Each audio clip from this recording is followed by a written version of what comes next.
안녕하세요. 오늘도 사연 살롱을 찾아주셔서 감사합니다. 저는 50대 중반 여자입니다. 여러분께선 혹시 인생에서 이 말만큼은 진짜다 하고 믿는 게 있으신가요? 50대쯤 되신 분들은 공감하실지도 모르겠어요. 이 나이쯤 되면 사람들마다 저마다 진리라고 생각하는 말을 가슴에 하나씩 품고 살게 된다는 걸요.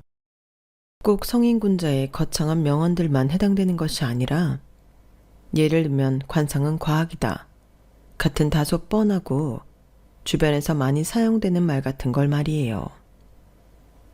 저의 경우에는 그게 사람은 끼리끼리다 라는 말인데요. 어릴 땐 편견을 갖고 싶지 않아 이렇게 흔하게 통용되는 말들을 곧이곧대로 맹신하지 않으려고 정말 많이 노력했지만 살아보니 이 말만큼 제 가슴에 반복되어 새겨지는 말이 없더라고요. 젊은 시절 사회생활할 때도 그랬지만 특히나 이 말을 제 가슴에 새기게 된 계기는 저희 시댁 식구들 덕분이에요. 저희 남편은 남동생만 둘이 있는 집안의 장남인데요.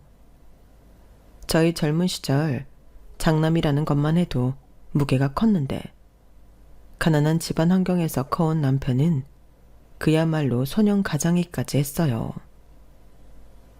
아버님께서 남편이 대학에 입학하자마자 돌아가셔서 나이 차이가 꽤 나는 두 동생들을 마저 공부시킨다고 대학을 졸업하자마자 곧바로 취직을 해서 집에 열심히 돈을 벌어다 줬거든요.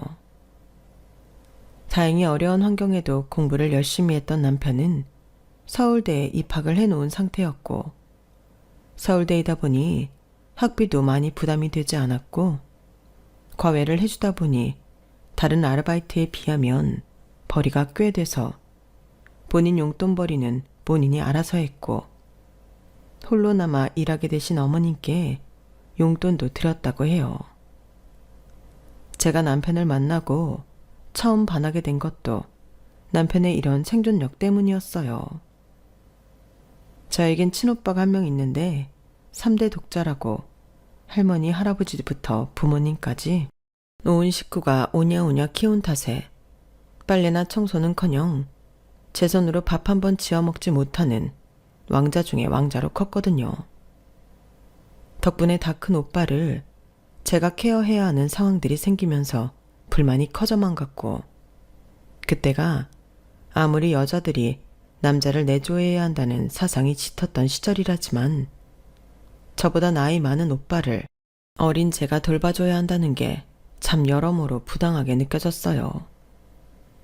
결혼해서도 저희 오빠 같은 사람을 만나 고생할 생각을 하면 끔찍했기에 저는 나중에 꼭 오빠랑 반대인 사람을 만나야겠다고 결심했었거든요. 그러던 중에 친구의 소개로 만나게 된 남편은 참 요리는 기본이고 알뜰살뜰 살림도 잘 할 줄 아는 남자라는 점이 엄청난 호감 포인트가 됐어요. 물론 좋은 대학에 직장까지 대기업에 다니고 있었으니 그 점 말고도 좋은 점은 차고 넘쳤지만 제가 결정적으로 이 남자와 평생 살아도 되겠다고 결심한 건 바로 이런 점이었어요. 살림 잘하는 것뿐만 아니라 소위 말하는 개천에서 용났다는 말에서 그 유흥의 표본 같은 남자였거든요.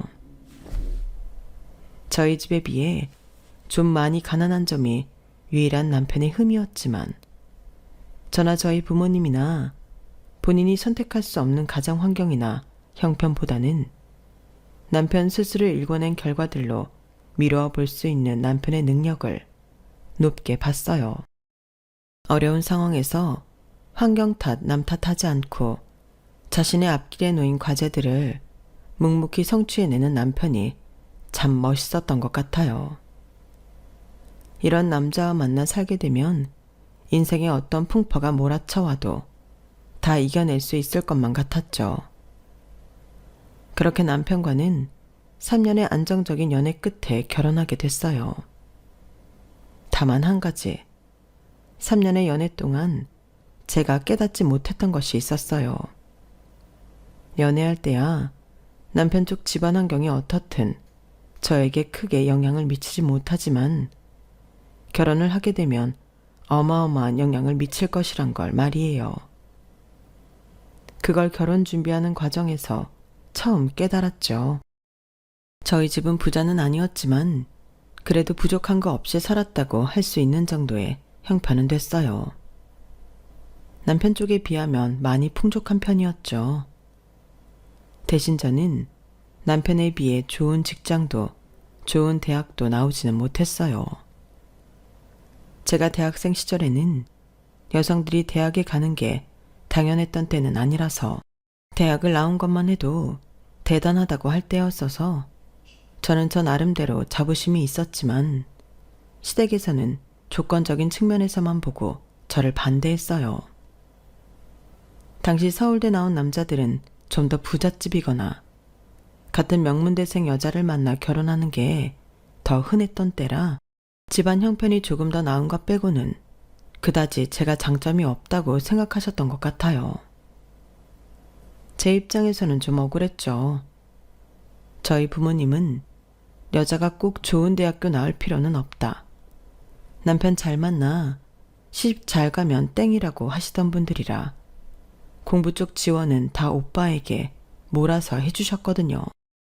뭐 그렇다고 저희 부모님을 원망할 생각은 없었고 그 당시 남자 형제가 있는 여성분들은 다 겪었을 법한 일이라 크게 서운하진 않았어요.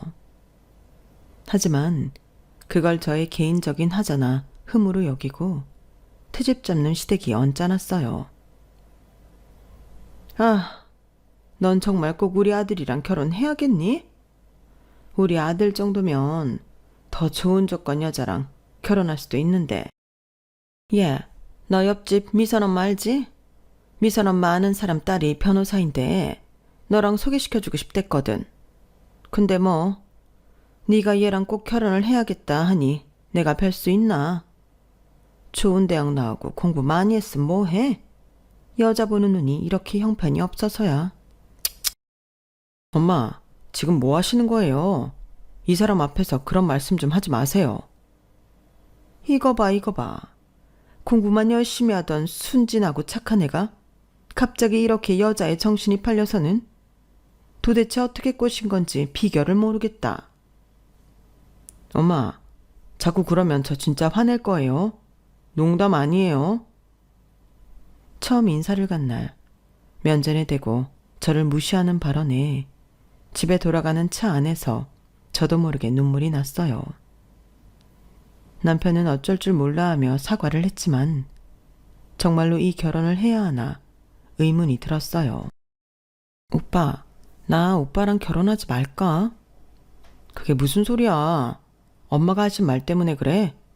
그런 건 못 들은 척 한 귀로 듣고 한 귀로 흘려. 우리 엄마 아빠가 아직 너를 제대로 몰라서 그래. 내가 대신 사과할게. 헤어지자는 말만 하지 마. 결혼하면 우리 집 때문에 걱정 없도록 내가 최선을 다할게. 오늘처럼 안 좋은 소리 듣지 않게 잘할게. 응? 내가 미안해. 그날은 저도 울고 오빠도 울었어요. 저는 그날 이후로 마음이 좀 차갑게 식었지만 그 뒤로 꾸준히 애정을 표현하고 저를 달래는 오빠에게 서서히 다시 믿음을 되찾았죠. 남편은 한다고 내뱉으면 하는 사람이라는 걸 그동안 연애했던 기간 동안 충분히 지켜봐왔기에 못 믿을 건 아니었던 것 같아요. 제가 상처받았던 마음을 회복하고 난 뒤에는 남편이 혹여나 제가 결혼 문제로 상처받을까봐 준비하는 내내 세심하게 신경을 많이 써주었어요. 하지만 상견례 때만큼은 남편도 어찌할 도리가 없었죠. 사돈, 이런 말씀 드리긴 참 그렇지만 우리 애가 서울대 땡땡 대기업에 다니고 있잖아요. 요즘 이런 조건이면 부잣집 따님이나 비슷한 직장 다니는 여자랑 만날 수 있는데 솔직히 부모된 입장으로 아들이 영 아까운 건 사실이네요. 보다시피 아들이 셋인데 그중에 제일 잘난 아들이라. 네, 그렇죠. 서울대 아무나 가는 거 아니긴 하죠. 그 회사도요. 안 그래도 주변 친구들한테 자랑을 많이 했어요. 잘 키운 귀한 아드님, 저희 딸에게 장가 보내주셔서 참 감사하게 생각하고 있답니다. 우리 딸도 좋은 조건은 아니지만 금지옥엽 귀하게 키운 아이예요. 내 딸이다 생각하고 어여쁘게 봐주셔요. 다소 무례한 자기 자식 자랑에도 저희 부모님은 우아하게 대처하셨어요. 남편도 좀 아니다 싶었는지 저희 부모님 몰래 어머님께 눈치를 주긴 했지만 어머님은 영 눈치를 못 채시는 것 같았죠. 주변 분들한테 자랑할 일이 많아 좋겠어요.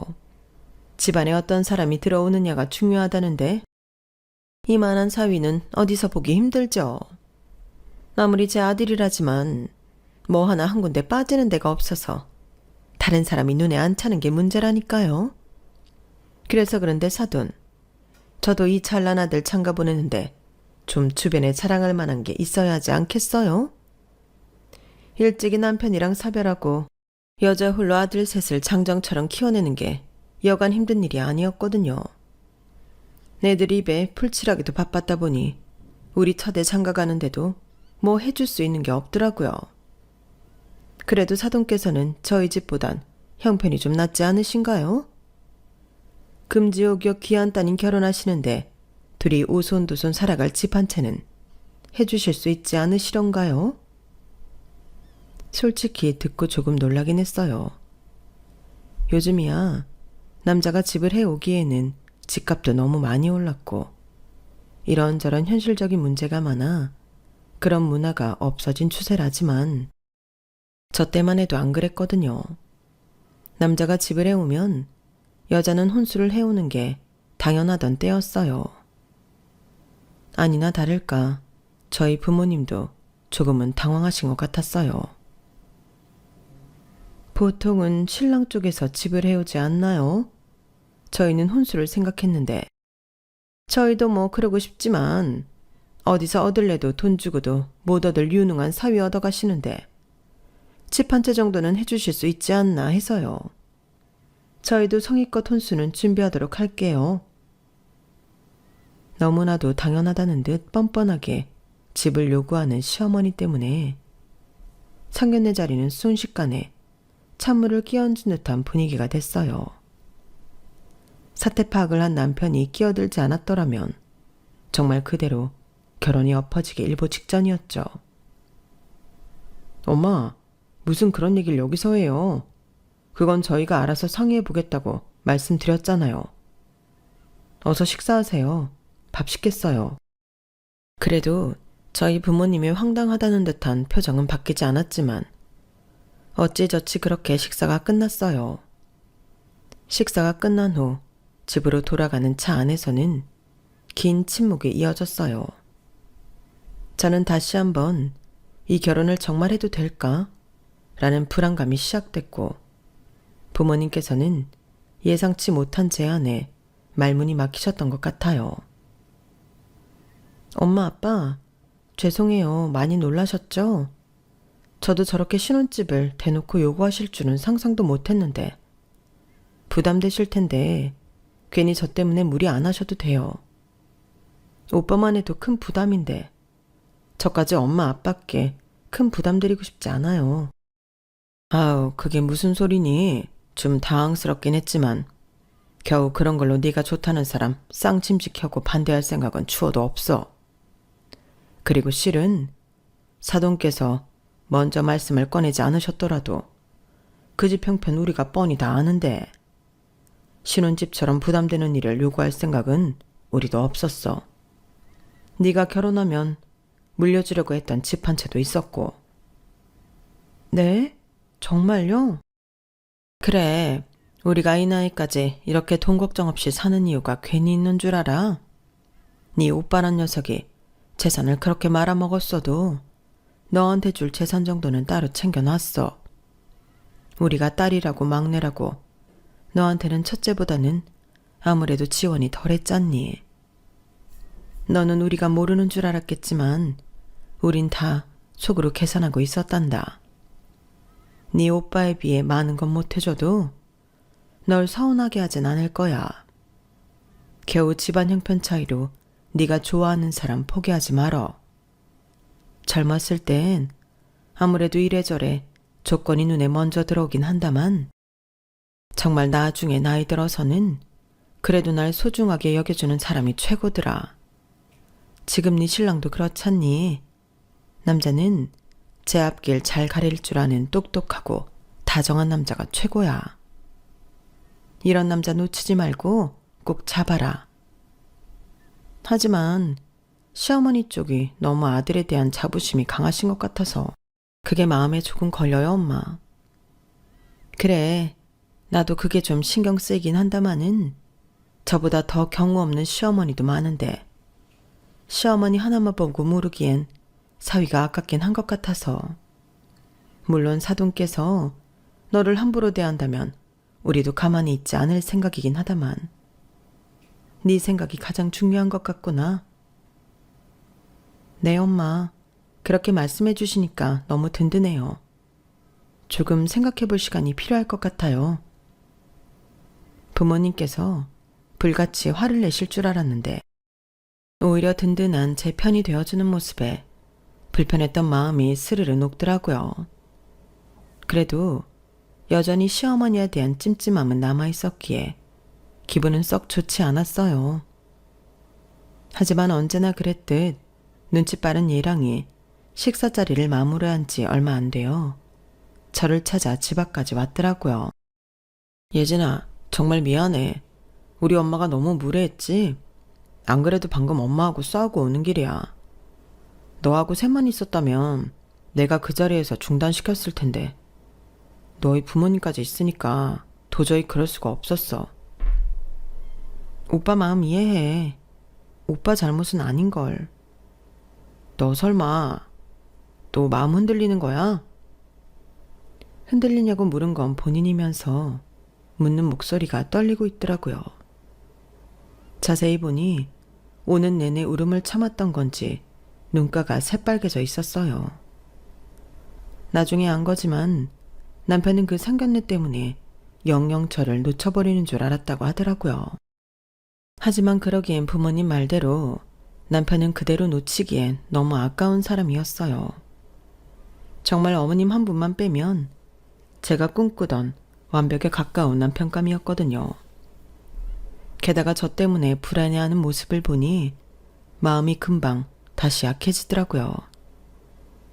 갈 때 같다고 누군가는 욕할지도 모르겠지만 그만큼 저는 당시 남편을 너무 사랑했어요. 물론 지금도 마찬가지지만요. 오빠에 대한 마음이 흔들리는 게 아니야. 어머님의 태도 때문에 놀랐던 거지. 맞아. 내가 정말 미안해. 장인 장모님께도 내가 대신 사죄드릴게. 신혼집 같은 건 정말 안 해와도 돼.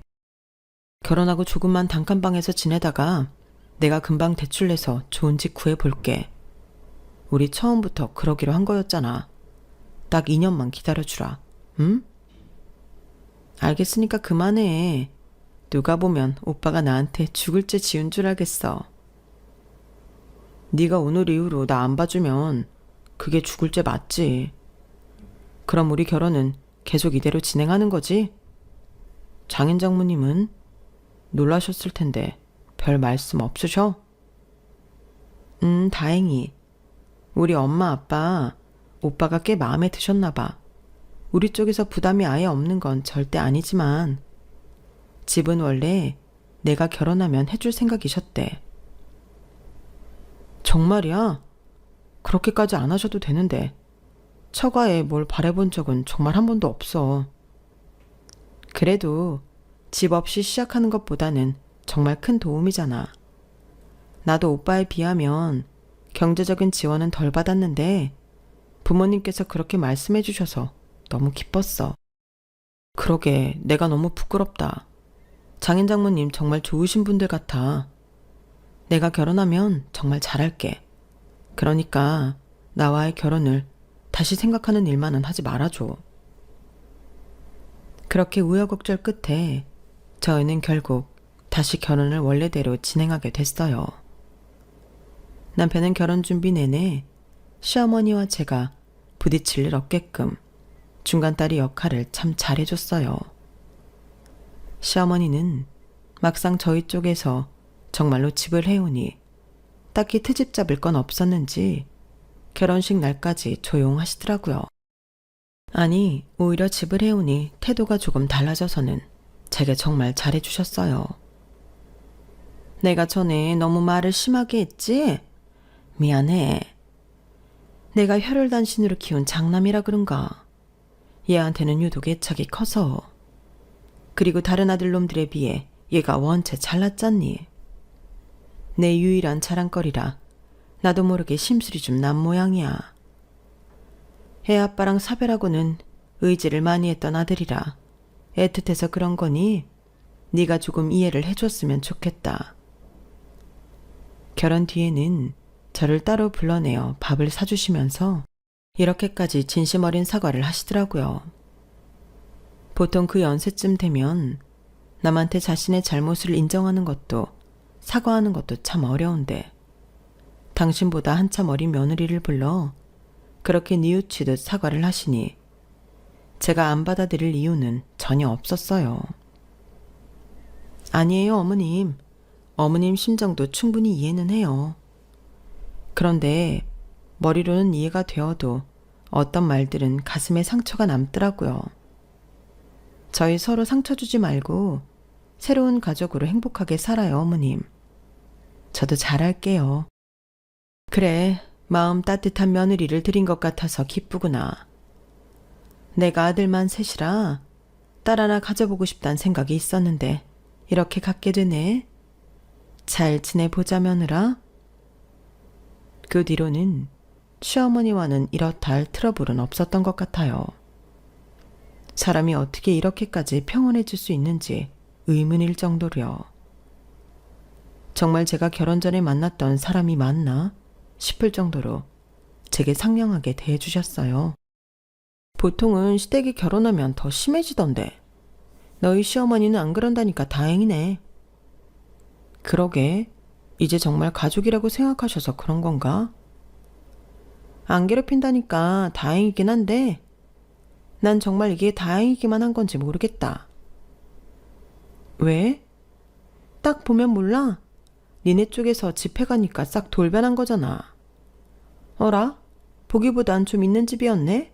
하고 자기 아들에 비해 조건이 후달린다 생각했는데 니네 신혼집 봐라. 서울 중심부의 역세권. 딱 봐도 비싼 동네에 떡하니 아파트 한 채를 해줬으니 전혀 딸리지 않다는 걸 입증했잖아. 그 집은 물려받을 재산 한 푼 없다며. 그러니 아파트 보고 눈이 돌아간 거라고밖에 설명 못하지 않아? 솔직히 나도 그렇게 생각하긴 했어. 그래서 아직 100% 마음이 놓이는 건 아니야. 그렇게 돈만 보고 태도 바뀌는 사람을 제일 경계해야 돼. 너도 혹시 모르니까 마음의 준비 단단하게 해둬.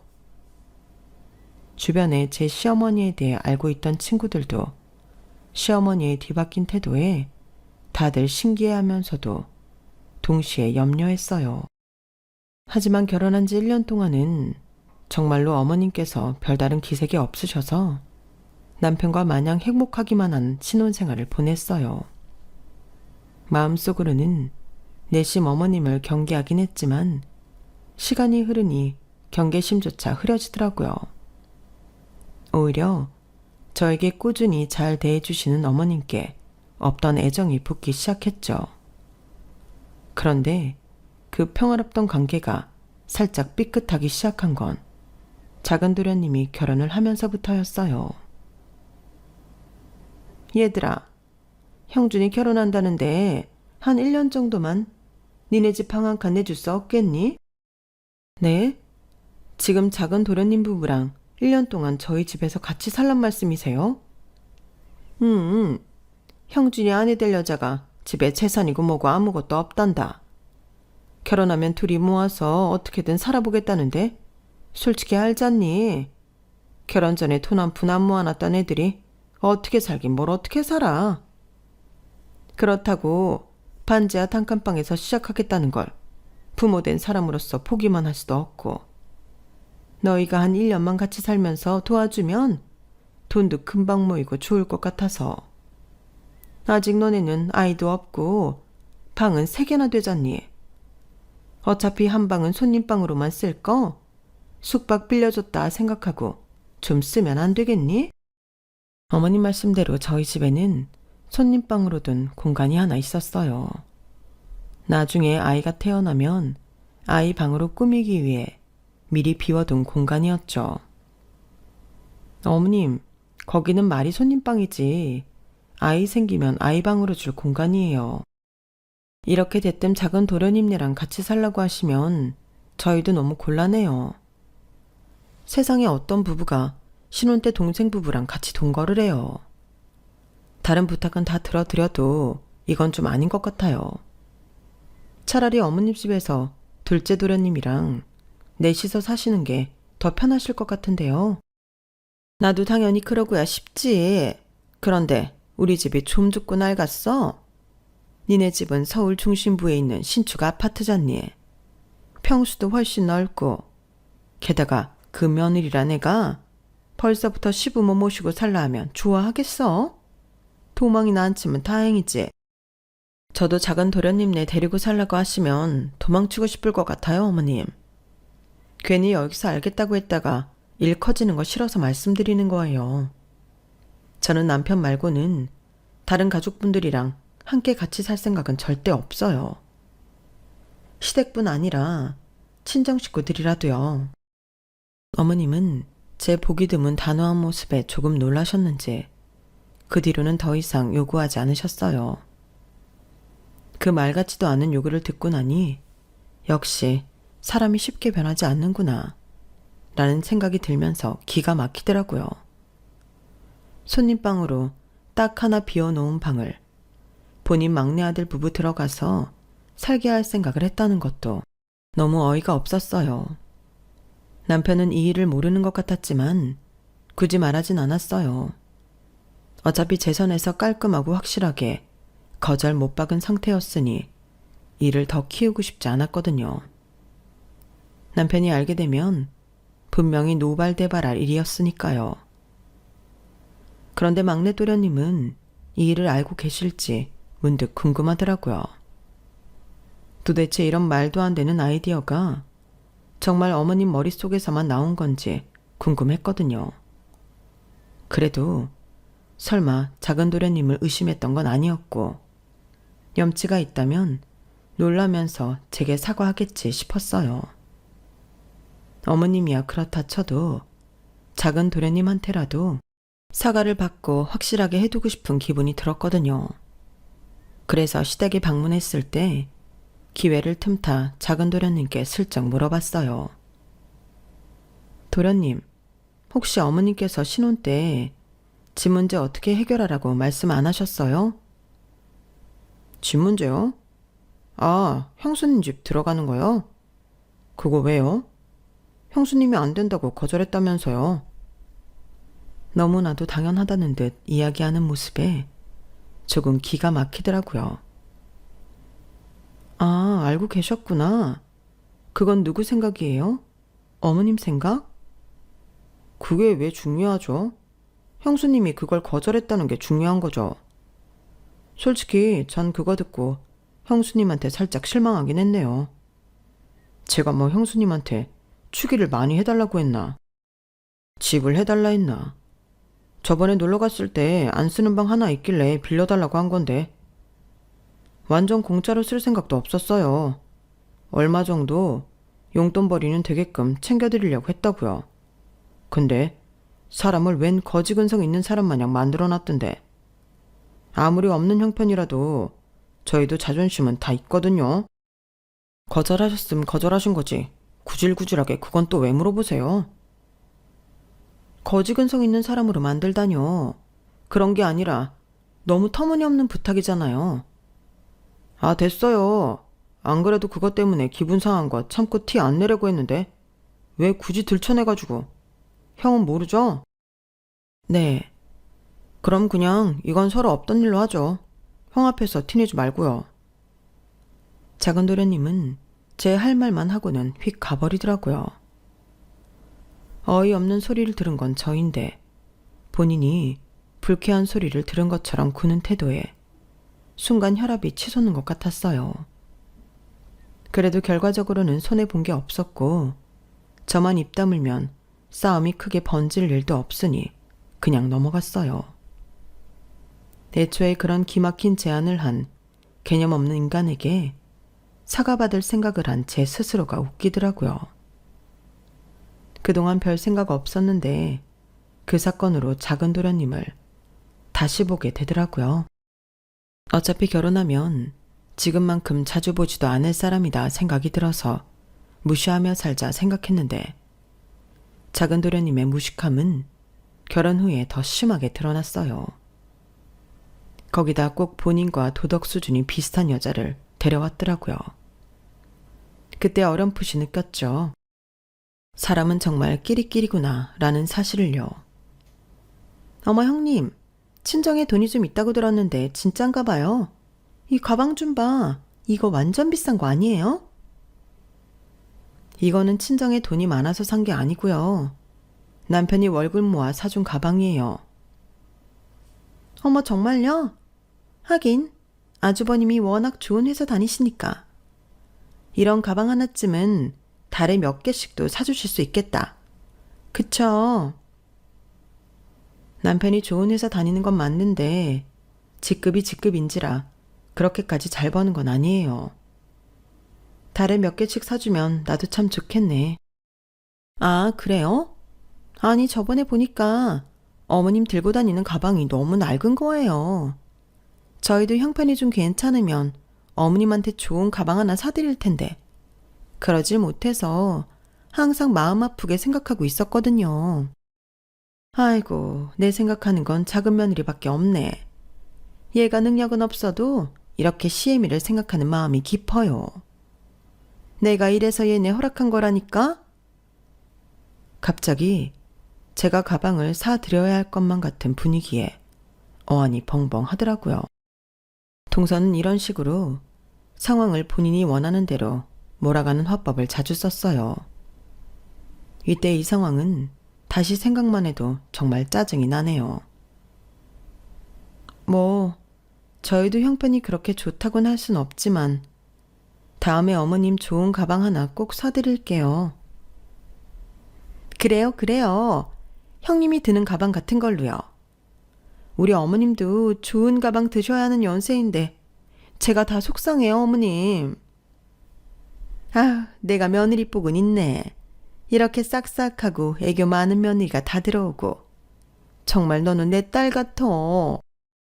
짜증은 났지만 안 그래도 남편과 최근에 어머님이 드시는 낡은 가방 얘기를 했던 적이 있어서 안 그래도 한번 나를 잡아 바꿔드리려고 했었어요. 동서가 중간에서 저런 식으로 구는 바람에 갑자기 사드리고 싶은 마음이 쏙 들어가긴 했지만 그렇다고 정말로 외면할 수도 없었죠.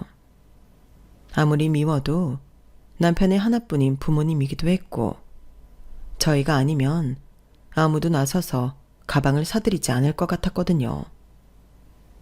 저희 집 빼곤 다들 형편이 변변치 않을 뿐더러 작은 도련님과 동서는 늘 말로만 효도를 했어요. 더 어이없는 건 그게 어머님께 먹혀들었다는 거였어요. 저는 작은 도련님과 동서한테까지 굳이 제 피 같은 월급을 쓰고 싶은 생각은 없어서 되도록이면 어머니만 계실 때 찾아뵈려고 했어요. 작은 도련님과 동서는 가족 모임에 단 한 푼도 쓰지 않았거든요. 저희가 밥을 샀으면 커피라도 한 잔씩 살 법한데 계산할 때만 됐다 하면 둘 다 짠 것처럼 자리를 비우거나 멀찍이 떨어져서 딴짓을 한다거나 했어요. 남편도 그걸 느꼈는지 제가 어머니만 계실 때 찾아뵙자는 말에 별다른 토를 달지 않았어요. 둘 다 돈은 내지도 않으면서 먹기는 얼마나 먹어대는지 어머님과 셋이서 식사를 했으면 그 정도 안 나왔을 돈이 항상 그 부부가 끼면 금액이 엄청나게 올랐거든요. 이번 엄마 생신 말이야. 우리는 일 때문에 당일은 못 갈 것 같아서. 우리는 알아서 그 주 안에 찾아뵐게. 미안하지만 당일엔 너랑 막내랑 좀 챙겨드려. 고맙다. 어머님 생신 때도 일부러 남편이 둘째 도련님께 이야기해 저희만 당일 생신 파티에 빠졌어요. 어머님만 따로 챙겨드리고 싶은 마음이었거든요. 괜한 노파심이었지만 혹시나 토요일에 방문하면 동서네가 따라올까봐 일부러 저희는 일요일에 방문했어요. 직장인들은 일요일엔 보통 집에서 쉬니 어쨌든 일을 하고 있는 두 사람이 일요일까지 여기 쫓아올 거라곤 생각도 못 했거든요. 어머님, 저희 왔어요. 어머 형님, 왜 이제 오세요? 저희가 얼마나 기다렸는지 아세요? 아니, 동서가 여기 왜 있어? 왜긴요. 어머님 생신 주간이니까 있었죠. 그래도 가족이 완전체로 한번 모여야 하지 않겠어요? 그래요. 당일에 못 온다 하시니 어찌나 서운하든지. 자, 다 모였으니 식사하러 가볼까요? 남편은 한숨을 내쉬었고 저도 머릿속이 새하얘지더라고요. 자기들끼리 신나서 미리 식당까지 예약했다며 보여주는데 반응할 기력도 없어서 가만히 있었어요. 여기가 이 근방에서 제일 맛있는 해산물집이래요. 두 사람이 데려간 식당은 해산물을 메인으로 한 프리미엄 시푸드 레스토랑이었어요. 분위기도 좋고 음식 가짓수도 많고 맛도 좋고 참 모든 게 다 좋았지만 인당 가격이 어마어마했죠. 거기다 이런 날은 술을 마셔야 한다며 신나서 술을 주문하는 꼴을 보니 머리가 아프더라고요. 오빠, 와인 한 3병만 시킬까? 그 정도면 우리 둘이 마실 양 아냐? 더 많이 시켜. 집 앞이라 운전 걱정도 없는데. 오늘 어디 한번 죽어보자. 그래. 다 먹고 치즈도 시키자. 둘이 신나 죽는데 도대체 누구 생일인지 모르겠더라고요. 그나마 두 사람이 즐거워하니 어머님 기분이 좋아 보이셔서 다행이라고 해야 할까요? 저희 부부는 저희 부부대로 어떻게든 저 둘을 피해서 나를 잡은 건데 저희가 올 줄은 어떻게 알고 거기서 딱 기다리고 있었는지 소름이 돋더라고요. 그렇게 불편한 식사가 시작됐어요. 둘은 뭐가 그렇게 신나는지 낄낄대면서 술을 부어라 마셔라 하더라고요. 둘 다 꽐라가 돼서는 텐션이 올라가는 게 꼴보기 싫어 화장실로 도망을 나왔어요. 손을 씻고 헝클어진 머리를 정리하고 있는데 화장실 밖에서 만취한 두 사람의 목소리가 들리더라고요. 아, 여보, 오늘도 성공? 아, 요즘 형님이 눈치를 챈 건지 영 돈을 안 쓰려고 해서 얄미웠는데 속이 다 시원하다. 그니까 우리 슬금슬금 피해 다니는 것 같아. 엄마 집에서 하루 자길 잘했다. 참나, 우리가 가족으로 연결이 돼 있는데 피한다고 상책인가? 뭐 연이 피한다고 피해져? 암튼 형님도 보면 헛똑똑이라니까. 그깟 밥 좀 사고 말지. 하여간 있는 사람들이 더해. 그니까 부자가 왜 저렇게 인색해? 에휴, 됐어. 나도 형 명문대 갔다고 잘난 척하고 집에서 왕자 대접 받는 거 꼴 보기 싫었는데 이렇게라도 뜯어 먹어야지 어쩌겠어. 아니, 근데 여기 진짜 맛있다. 덕분에 우리 처음 만난 기념일 여기서 잘 보내네. 그니까 남의 돈으로 기념일에 비싼 레스토랑 오니까 너무 좋다. 아무튼 호구 같은 것들. 저런 인간들은 있는 거 없는 거 싹싹 긁어먹어야 제맛이라니까. 그니까 우리가 뭐하러 돈을 써? 한 푼이라도 더 있는 놈이 지갑을 여는 게 맞지. 저 둘이 가진 거라곤 돈밖에 없는데 돈이라도 써야지. 어차피 아직 자식도 없는 마당에 돈 나갈 데도 없을 텐데 이런데 팍팍 써야 될 거 아냐. 두 사람이 하이파이브에 박수까지 치는 걸 듣고도 아무렇지 않았는데 그 말을 듣자 정말 꼭지가 돌더라고요. 저는 그 발로 나가서 꽐라가 된 동서 머리채를 잡고 화장실로 끌고 들어왔어요. 형수님, 여보. 아, 형님, 이거 놓으세요. 이거 놔달라고요. 이것들이 좋게 좋게 봐주니까 우리가 호구로 보여? 뭐? 결혼 기념일? 이 거지 같은 것들이 매번 얻어먹는 걸로도 모자라서 기어이 어머니 집에 니네 기념일까지 죽치고 있다가 밥을 얻어먹냐? 니네가 먹은 건 니네가 계산해. 알겠어? 더 이상 우리도 당하고만 있진 않을 거니까. 저는 신명나게 동서의 머리채를 잡아 흔든 후 바닥에 내팽개 쳤어요. 본인도 상황이 잘못된 건 아는지 평소처럼 저한테 한마디도 못 따지더라고요. 화장실에서 나오자 사색이 된 작은 도련님이 보였어요. 저기 형수님, 딴 건 모르겠는데 제발 형한테는 말하지 말아주세요. 네? 저희가 잘못했어요. 이제 와서 사과 받아주기엔 제가 당한 게 너무 많아서요. 앞으로 저 볼 면목 없을 것 같은데 그냥 이대로 보지 말고 살아요. 남편 체면도 생각해서 뺨이라도 때리고 싶은 거 겨우 참고 있으니까. 거의 바로 제 뒤통수에 대고 뒷담화를 하다 들킨 거나 다름없다는 걸 본인들도 충분히 인지를 하고 있는 것 같았어요. 두 사람 다 제게 반박은커녕 어쩔 줄을 모르더라고요. 그나마 부끄러움이라도 느낄 줄 아는 인간들이라 다행이었죠. 동서는 헝클어진 머리를 정리한 건지 멀쩡한 척 자리에 와 앉았어요. 작은 도련님 역시 제 눈치를 보긴 했지만 최대한 티를 안 내려고 노력하는 것 같더라고요. 조금은 어색한 분위기 속에 어머님만 눈치를 못 챈 채로 식사 자리가 끝났어요. 아까 저에게 한 방 맞았으니 이번엔 좀 달라졌을까 싶었는데 아니나 다를까 두 사람은 식사가 끝나자마자 뒤로 슬그머니 빠지려고 하더군요. 그도 그럴 것이 지들이 신나게 먹은 덕에 가격이 어마어마하게 나왔거든요. 남편이 평소처럼 카드를 꺼내려는데 제가 카드를 도로 집어넣었어요. 남편이 왜 그러냐는 듯한 표정을 짓길래 저는 뒤로 물러난 작은 도련님과 동서 뒤로 가 두 사람의 등을 앞으로 힘껏 밀었어요. 아까 화장실 갔다 오면서 얘기했는데 오늘은 도련님네가 한턱 쏘신대. 인간적으로 오늘은 너무 본인들이 많이 먹었다고 사주시겠대. 정말이야? 웬일이냐? 살다 보니 내가 동생한테 얻어먹는 날도 다 오고.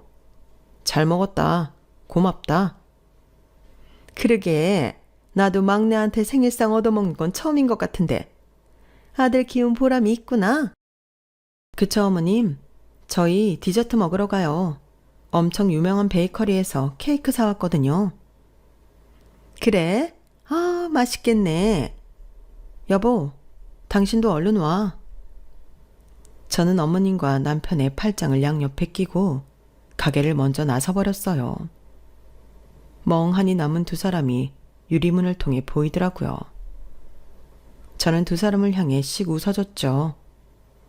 그날 음식 가격만 80만 원 넘게 나와서 아마 정말 제대로 식겁을 했을 거예요.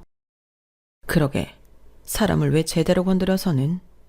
아직도 남편은 그날 얘기만 나오면 무슨 돈이 있어 그렇게 쏜 거냐고 도련님한테 묻곤 해요.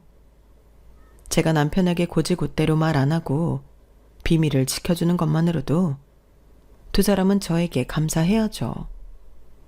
그 추악한 본성을 들키기 싫다면 앞으로 쭉 이렇게 얌전하게 지낼 것 같네요. 같이 가난하고 어려운 환경에 컸어도 저희 남편은 전혀 저러질 않는데 어떻게 도련님과 동서는 저렇게 똑같이 굴까? 저런 걸 보면 정말 끼리끼리고 운명이라는 게 있는 걸까 싶더라고요. 이런 걸 보면 좋은 사람을 만나고 싶으면 본인부터 좋은 사람이 되라는 소리가 괜히 있는 게 아닌가 봐요.